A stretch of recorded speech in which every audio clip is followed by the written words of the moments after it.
नमस्कार, किसान समाचार में आप सभी का स्वागत है। सबसे पहले मुख्य समाचार। जनजातीय युवाओं में कौशल विकास और उद्यमिता को बढ़ावा देने के लिए रांची में शुरू की गई ग्रामीण उद्यमी परियोजना कौशल भारत अभियान को मिलेगा बढ़ावा। कौशल विकास और उद्यमिता राज्य मंत्री राजीव चंद्रशेखर ने इसे बताया कौशल समृद्धि का पासपोर्ट। राष्ट्रीय स्वच्छ गंगा मिशन ने 30 किसानों को महाराष्ट्र के शिरडी में 5 दिवसीय सुभाष पालेकर प्राकृतिक कृषि कार्यशाला में हिस्सा लेने की दी सुविधा। गंगा नदी के दोनों ओर 10 किलोमीटर के क्षेत्र में प्राकृतिक खेती को बढ़ावा देना कार्यशाला का उद्देश्य।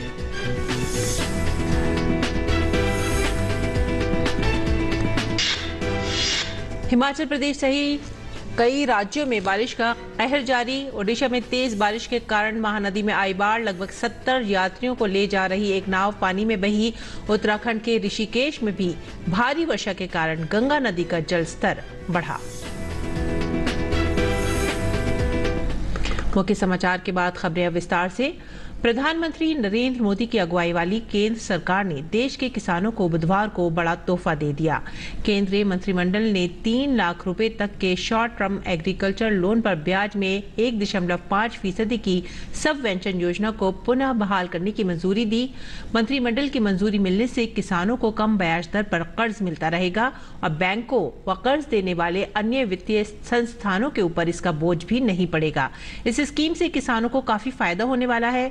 सरकार का कहना है कि इंटरेस्ट सबवेंशन स्कीम को आगे बढ़ाने से एग्रीकल्चर सेक्टर में कर्ज का प्रवाह बनाए रखने में मदद मिलेगी। इसके साथ ही कर्ज देने वाले संस्थानों की वित्तीय सेहत भी खराब नहीं होगी। इस मदद के मिलने से बैंक पूंजी की लागत को सह पाने में सक्षम होंगे और किसानों को छोटी अवधि के लिए कर्ज देने के प्रति उन्हें प्रोत्साहन मिलेगा। सरकार को इस फैसले से रोजगार के मोर्चे पर भी मदद मिलने की उम्मीद है, क्योंकि यह कर्ज पशुपालन, डेयरी, पोल्ट्री और मछली पालन समेत कृषि से जुड़ी तमाम अन्य गतिविधियों के लिए दिए जाते हैं। इस कारण सरकार को लगता है कि सस्ता कर्ज मिलते रहने से रोजगार के मौके पैदा होंगे। जो किसान समय पर कर्ज की किस्तों का भुगतान करेंगे उन्हें ज्यादा फायदा मिलेगा। ऐसे किसानों को कम अवधि के लोन महज 4% के ब्याज पर मिल जाएंगे। मंत्रिमंडल ने बताया कि किसानों को बैंकों को कम से कम ब्याज देना पड़े, ये सुनिश्चित करने के लिए सरकार ने इंटरेस्ट सबवेंशन स्कीम पेश की थी, जिसका नाम अब बदलकर मॉडिफाइड इंटरेस्ट सबवेंशन स्कीम हो गया है। इसका लक्ष्य किसानों को छूट प्राप्त ब्याज दर पर कम अवधि के लिए कर्ज उपलब्ध कराना है। इस स्कीम के तहत खेती-बाड़ी, पशुपालन, डेयरी, मुर्गी पालन और मछली पालन जैसे कामों में किसानों को 7% की सालाना ब्याज दर पर 3 लाख रुपए तक का कर्ज मिलेगा। वहीं जो किसान समय पर किस्तों का भुगतान करेंगे उन्हें 3% की अतिरिक्त छूट भी मिलेगी। यानी ऐसे किसानों को महज 4% की दर से ब्याज का भुगतान करना होगा। केंद्रीय कृषि एवं किसान कल्याण मंत्री नरेंद्र सिंह तोमर ने अपने ट्विटर हैंडल से एक वीडियो शेयर करके इस फैसले की प्रशंसा की है।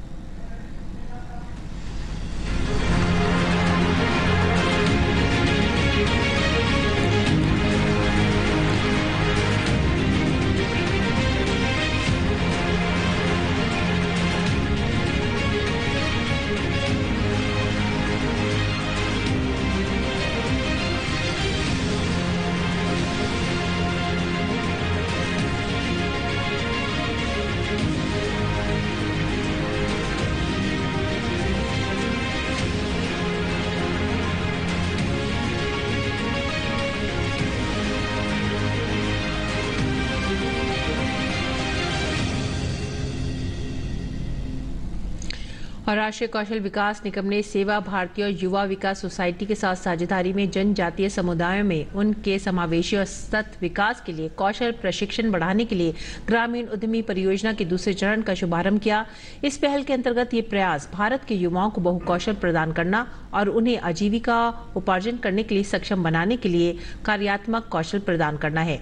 प्रधानमंत्री नरेंद्र मोदी ने जनजातीय समुदायों को कार्यबल में शामिल करने, उन्हें समग्र विकास को सुनिश्चित करने और उन्हें अपने संबंधित भौगोलिक क्षेत्रों में शामिल करने पर बल दिया है। केंद्रीय जनजातीय कार्य मंत्री अर्जुन मुंडा ने कार्यक्रम का शुभारंभ किया। ग्रामीण उद्यमी एक अनूठी बहुकौशल परियोजना है जिसे राष्ट्रीय कौशल विकास निगम NSDC द्वारा वित्त पोषित किया गया है, जिसका उद्देश्य मध्य प्रदेश और झारखंड में 450 जनजातीय विद्यार्थियों को प्रशिक्षित करना है। ये परियोजना 6 राज्यों महाराष्ट्र, राजस्थान, छत्तीसगढ़, मध्य प्रदेश, झारखंड और गुजरात में लागू की जा रही है।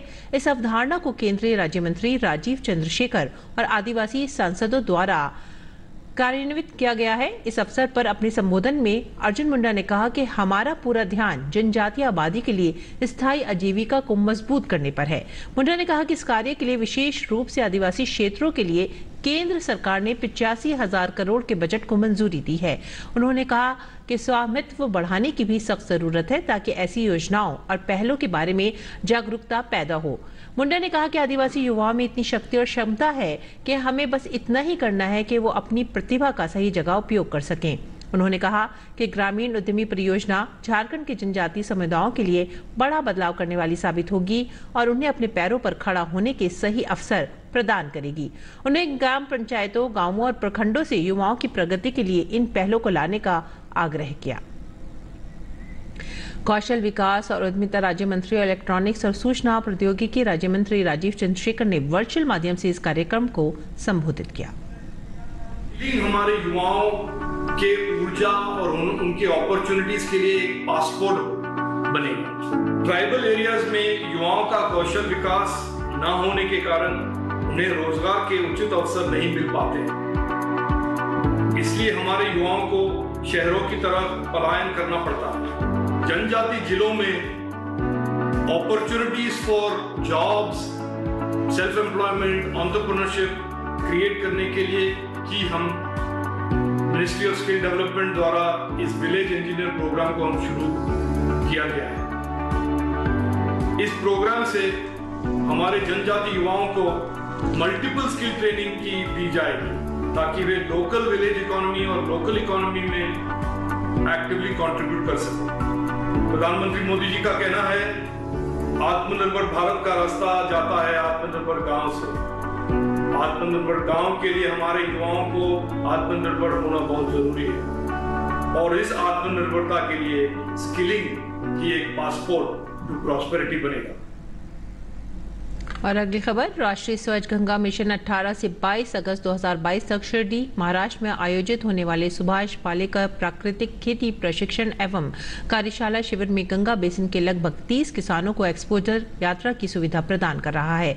उन्हें इस कार्यशाला की सुविधा नमामि गंगे कार्यक्रम के तहत दी जा रही है, जिसके अंतर्गत प्राकृतिक खेती को प्रोत्साहित किया जा रहा है ताकि गंगा नदी में खेतों से दूषित पानी के प्रवाह को रोकने के उद्देश्य हासिल किए जा सकें और अर्थ गंगा पहल के तहत प्राकृतिक खेती पर आधारित किसानों के लिए एक स्थायी आजीविका मॉडल बनाया जा सके। प्रधानमंत्री द्वारा दिसंबर 2019 में कानपुर में हुई पहली राष्ट्रीय गंगा परिषद की बैठक के दौरान इस पहल को अपनाया गया था। इस पहल के तहत गंगा नदी के दोनों ओर 10 किलोमीटर के क्षेत्र में प्राकृतिक खेती को बढ़ावा दिया जा रहा है। अर्थ गंगा के प्राथमिक उद्देश्यों में से एक जीरो बजट प्राकृतिक खेती को बढ़ावा देना है, जिसमें नदी के दोनों ओर 10 किलोमीटर दायरे में रसायन मुक्त खेती करना शामिल है, जिससे प्रति बूंद ज्यादा आय पैदा होती है। इस कार्यशाला में उत्तराखंड, उत्तर प्रदेश, बिहार, झारखंड और पश्चिम बंगाल सहित गंगा के अग्रभाग वाले राज्यों के विभिन्न जिलों के लगभग 30 किसानों ने भाग लिया। इस कार्यक्रम में सुभाष पालेकर और भाग लेने वाले किसानों के बीच सार्थक बातचीत देखी गई। पालेकर ने चीजों को प्राकृतिक तौर पर स्वीकार करने के महत्व के बारे में बात की और पानी का प्रभावी ढंग से इस्तेमाल करने के लिए जागरूक कृषि पद्धतियों के महत्व पर भी जोर दिया। इस कार्यशाला में ड्रैगन फ्रूट जैसी विदेशी फलों के खेतों का दौरा और प्रशिक्षण, मिश्रित फसल, केला, मसालों के खेतों का एक्सपोजर द्वारा, प्राकृतिक खेती मॉडल द्वारा बंजर भूमि को खेत में बदलने का प्रशिक्षण, बिचौलियों से मुक्त मूल्य श्रृंखला विकसित करने के लिए प्राकृतिक उपज की मार्केटिंग पर अनुभव साझा करना आदि शामिल है। अगली खबर हिमाचल प्रदेश से। हिमाचल प्रदेश में शनिवार को भारी बारिश के कारण भूस्खलन, अचानक आई बाढ़ और बादल फटने की 34 घटनाओं में से 21 लोगों की मौत हो गई है, जबकि 6 लोग लापता हैं। मौसम विभाग ने हिमाचल में अगले 5 दिनों में मध्यम से भारी बारिश होने का अनुमान जताया है। अगले 12 घंटे के लिए ऑरेंज अलर्ट भी जारी किया गया है। गौरतलब है कि मंडी, कांगड़ा और चंबा सबसे ज्यादा प्रभावित जिले हैं। राज्य में बचाव और राहत कार्य के लिए शनिवार को मुख्य सचिव की अध्यक्षता में बैठक हुई, जिसमें पिछले 24 घंटे में हुए नुकसान का जायजा लिया गया। इस बीच ओडिशा बीते कुछ दिनों में भारी बारिश के कारण बाढ़ की मार झेल रहा है, जिसके कारण राज्य के कई जिलों में लाखों लोग बाढ़ से प्रभावित हैं। राज्य के कई हिस्सों में भारी बारिश के बाद नदियां तूफान पर हैं। लगातार हो रही बारिश की वजह से महानदी में बाढ़ जैसी स्थिति हो गई है। इसी दौरान लगभग 70 यात्रियों को ले जा रही एक नाव पानी में बह गई। यात्रियों को बचाने के लिए ओडिशा फायर सर्विसेज ने रेस्क्यू ऑपरेशन चलाया। इसके साथ ही मौसम विभाग ने मछुआरों को समुद्र में न जाने की सलाह भी दी है। उत्तराखंड में भी भारी बारिश का दौर जारी है। ऋषिकेश नगर तथा आसपास का क्षेत्र, पर्वतीय इलाकों में शुक्रवार की रात से हो रही मूसलाधार बारिश हो रही है, जिससे गंगा और उसकी सहायक नदियों का जलस्तर बढ़ गया है। ऋषिकेश के त्रिवेणी घाट में आरती स्थल तक गंगा नदी का पानी पहुंच गया है।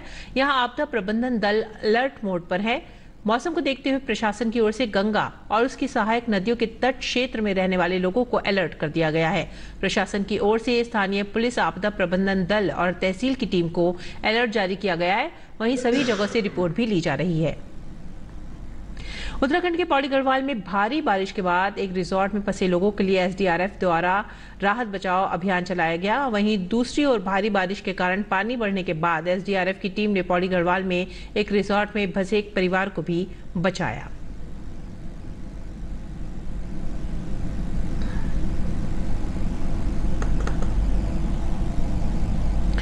देश के अलग अलग हिस्सों में बारिश का कहर जारी है। विशेषकर पहाड़ी राज्यों में बारिश और भूस्खलन से हालात बिगड़ रहे हैं।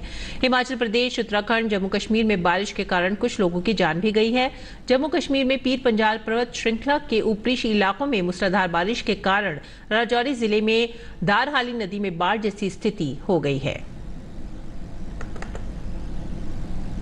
और उत्तर प्रदेश के प्रयागराज में गंगा, यमुना नदियों का पानी रिहायशी इलाकों में घुसने से जनजीवन बुरी तरह से प्रभावित है, जिससे गंगा यमुना के निचले इलाकों में रहने वाले लोगों को खासा दिक्कतों का सामना करना पड़ रहा है।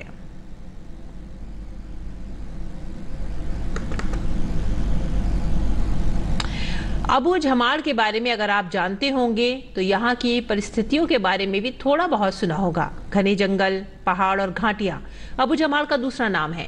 यहाँ के अंदरूनी इलाके ऐसे कटे हुए रहते हैं जहाँ शहरों की हवा भी ठीक से नहीं पहुँच पाती।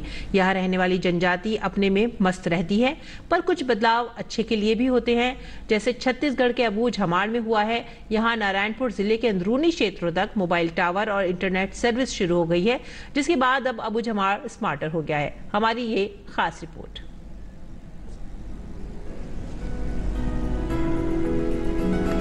ये अबूझमाड़ है।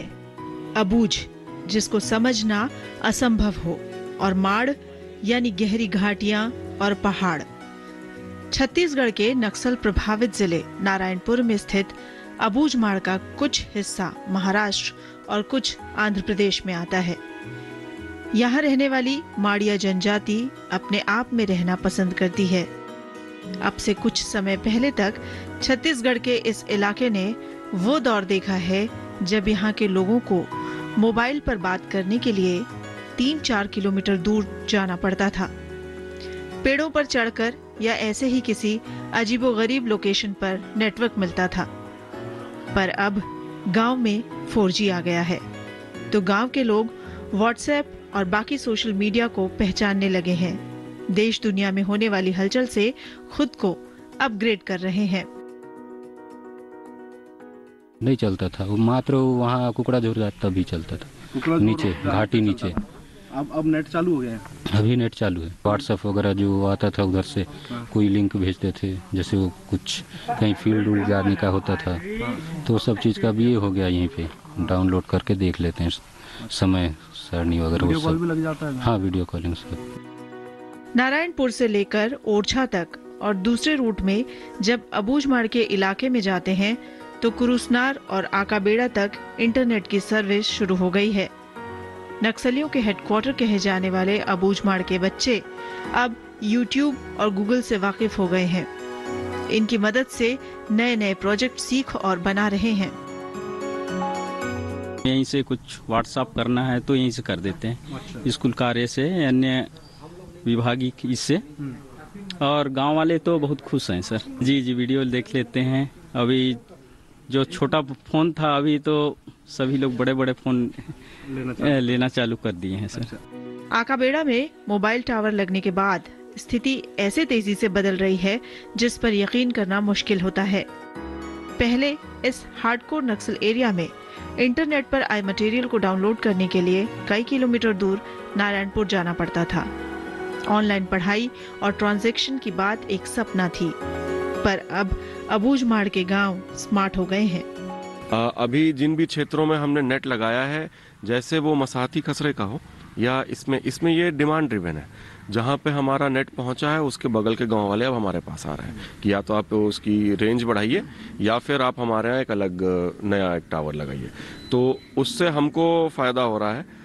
जहाँ पे हम BSNL या जियो के माध्यम से पहुंच पा रहे हैं वहाँ पे हम टावर लगवा रहे हैं। जहाँ उनके माध्यम से हम नहीं पहुंच पा रहे हैं वहाँ पे ऑप्टिकल फाइबर के थ्रू हम वाईफाई जोन क्रिएट कर रहे हैं। और आज हमारे अबूझमाड़ के एरिया से लोगों की डिमांड है ऑनलाइन क्लासेस की अपने बच्चों के लिए। तो ये अपने आप में दिखाता है कि एक चेंज आ रहा है।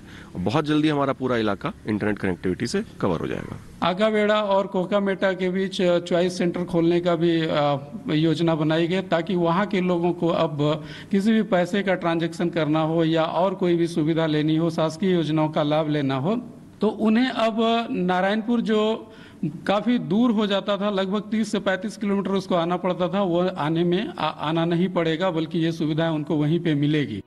बस्तर में नक्सलवाद को प्रभावी ढंग से रोकने के लिए कई स्तर पर रणनीति तैयार करके उस पर काम हो रहा है, जिसका असर सामने है।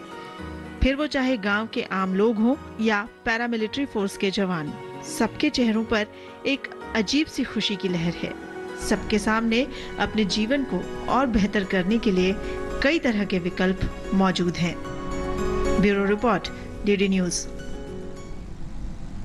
और आइए अब देखते हैं देश भर की मंडियों का भाव।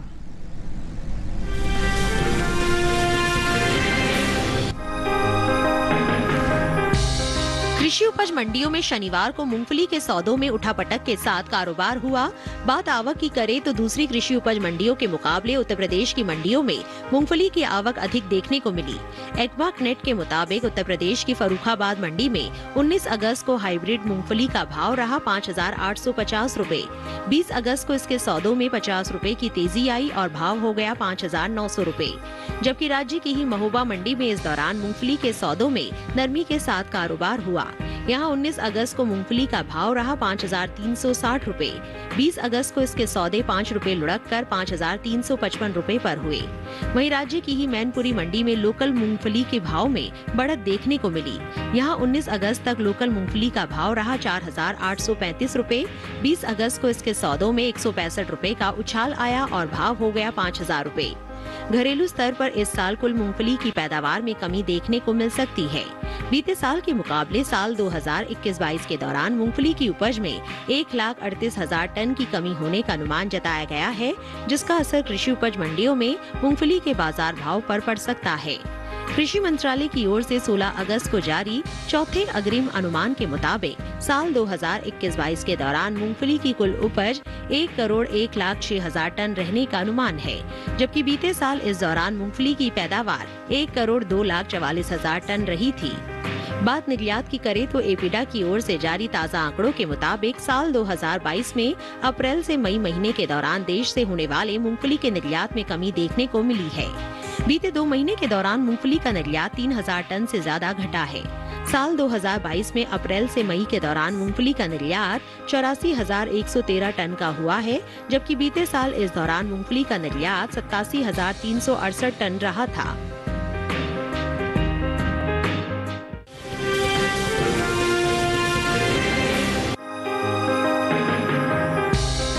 कृषि उपज मंडियों में इन दिनों उड़द की आवक सामान्य है। बात इसके हाजिर भाव की करें तो शनिवार को उत्तर प्रदेश की ज्यादातर मंडियों में उड़द के सौदों में मिला जुला रुख देखने को मिला।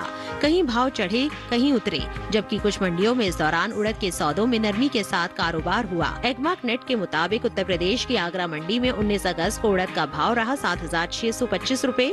20 अगस्त को इसके भाव में 5 रूपए की बढ़त आई और भाव हो गया 7,630 रूपए। राज्य की ही बलरामपुर मंडी में बीते 2 दिनों के दौरान उड़द के भाव स्थिर रहे। यहाँ 19 और 20 अगस्त को उड़द 7,440 रूपए पर बिकी।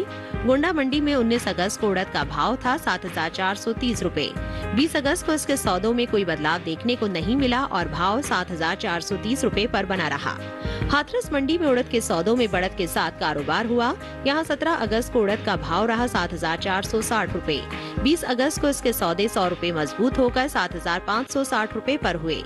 महोबा मंडी में 19 अगस्त को उड़द का भाव रहा 5,700 रूपए। 20 अगस्त को इसके भाव में 10 रूपए की तेजी आई और भाव हो गया 5,710 रूपए। देश में इस साल उड़द की पैदावार में बढ़त देखने को मिल सकती है। घरेलू स्तर पर उड़द की उपज में इस साल 6,54,000 टन की बढ़ोतरी हो सकती है।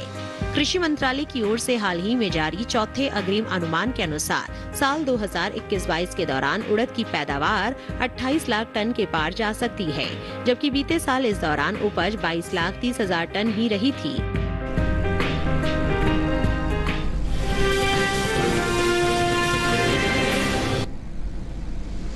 और आइए अब बात करते हैं मौसमी खेती की। देखते हैं किसान इस मौसम में कैसे रखें अपने खेतों का ध्यान।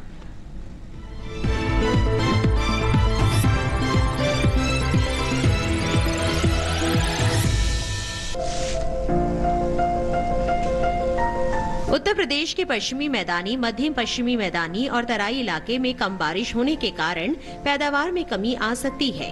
ऐसे में किसान इसका ध्यान रखते हुए गन्ने में सिंचाई करे। इसके अलावा यहाँ फसलों और सब्जियों में निराई और गुड़ाई भी करे। यही इस समय दलहनी फसलों के अलावा सब्जियों के खेतों से जल निकासी की उचित व्यवस्था कर ले। मध्य उत्तर प्रदेश के मैदानी इलाकों में मौसम साफ रहने पर कद्दू वर्गीय सब्जियों की बुआई करें। बुआई के लिए बीज दर 12 से 15 किलोग्राम प्रति हेक्टेयर रख सकते हैं। यही इस समय बैंगन, मिर्च, टमाटर और अगेती फूल गोभी जैसी खरीफ सब्जियों की रुपाई कर सकते हैं। यही किसी खेत में जल भराव की संभावना हो तो इन सब्जियों की रुपाई मेड़ों पर करें। बुंदेलखंड के किसान सब्जियों की नर्सरी से जल निकासी की उचित व्यवस्था करें। इसके साथ ही यहाँ मूंग और उड़द के खेतों में निराई का काम करें। उत्तर प्रदेश के उत्तर पूर्वी मैदानी हिस्सों में इस समय धान में रोगों का प्रकोप बढ़ सकता है। ऐसे में किसान कृषि विशेषज्ञों की सलाह से जरूरी दवाओं का छिड़काव करें। यही अरहर की अच्छी पैदावार के लिए समय से निराई करते रहे। इसके साथ ही यहाँ सब्जियों में भी इस समय निराई और गुड़ाई का काम करते रहे। उत्तर पूर्वी मैदानी हिस्सों में ही सब्जियों की नर्सरी में कीटों का प्रकोप बढ़ सकता है। किसान इसकी निगरानी करते रहे। पूर्वी उत्तर प्रदेश और विंध्य इलाके में जल्द से जल्द धान की रुपाई कर ले। यही अच्छी पैदावार देने वाली ज्वार के प्रमाणित बीजों की बुआई कर ले। इसके साथ ही यहाँ किसान मिर्च की रुपाई भी कर ले। इस इलाके में यही भारी बारिश हो तो मक्के के खेतों से पानी को बाहर निकाले।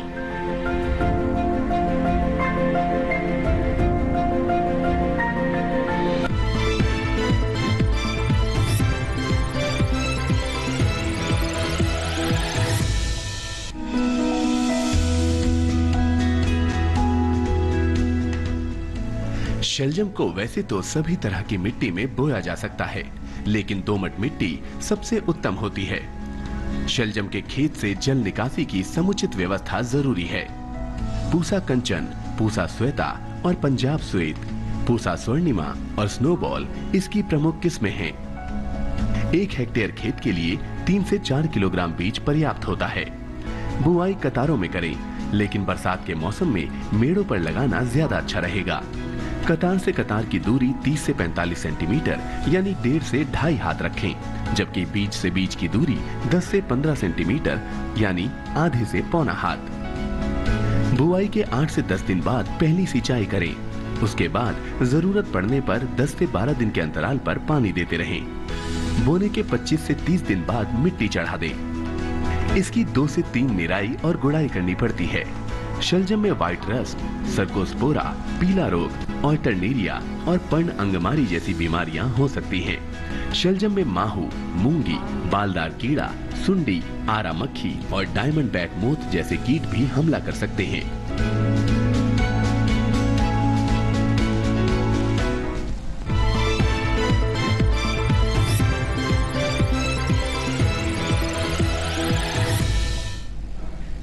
और अब पेश हैं कुछ और खबरें खास खबर में। सीबीआई ने दिल्ली के उप मुख्यमंत्री मनीष सिसोदिया सहित 14 लोगों के खिलाफ लुकआउट नोटिस किया जारी, सिसोदिया के देश छोड़ने पर लगी पाबंदी। केंद्रीय सूचना और प्रसारण मंत्री अनुराग सिंह ठाकुर आंध्र प्रदेश के विजयवाड़ा में युवा संघर्ष जनसभा में हुए शामिल। इससे पहले उनके विजयवाड़ा पहुंचने पर किया गया भव्य स्वागत। इसके बाद केंद्रीय मंत्री बाइक रैली में विजयवाड़ा शहर के लिए हुए रवाना। केंद्रीय मंत्री अनुराग सिंह ठाकुर ने विजयवाड़ा के इंद्र किलारादि में श्री दुर्गा मल्लेश्वर स्वामी वर्ला देवस्थानम के किए दर्शन। बाद में उन्होंने कहा कि आंध्र प्रदेश में एक अच्छी सरकार की आवश्यकता है, जिसके लिए मां का आशीर्वाद जरूरी है। Asia Pacific broadcasting union Robocon का हर साल करता है आयोजन। इस बार इसका आयोजन नई दिल्ली में हो रहा है। प्रसार भारती के सीईओ मयंक अग्रवाल ने रोबोकॉन के उद्घाटन सत्र में लिया भाग। इस अवसर पर अपने संबोधन में प्रसार भारती के सीईओ मयंक अग्रवाल ने कहा कि छात्रों को हार जीत पर नहीं बल्कि सीखने पर ध्यान देना चाहिए। देश भर में पिछले 24 घंटों में 11,539 कोरोना के मामले किए गए हैं दर्ज। वहीं पिछले 24 घंटों में 12,783 मरीज उपचार करवाकर हो चुके हैं स्वस्थ।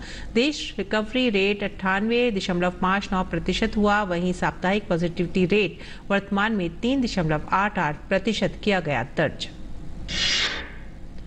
कोविड महामारी के खिलाफ सबसे प्रभावी हथियार के रूप में शुरू किए गए टीकाकरण अभियान के तहत देश में अब तक 209.67 करोड़ से अधिक टीकों की दी जा चुकी है खुराक। पिछले 24 घंटों में 26,58,000 से अधिक टीके लगाए गए। वैष्णो देवी यात्रा फिर से शुरू कर दी गई है। शुक्रवार को त्रिकुटा पहाड़ियों में हुई भारी वर्षा के कारण एहतियात के तौर पर नए रास्ते से माता वैष्णो देवी की पवित्र गुफा तक की यात्रा पर कर दी गई थी स्थगित। बैटरी कार सेवा अभी भी निलंबित है। इसी के साथ ही हमें दीजिए आज्ञा। नमस्कार।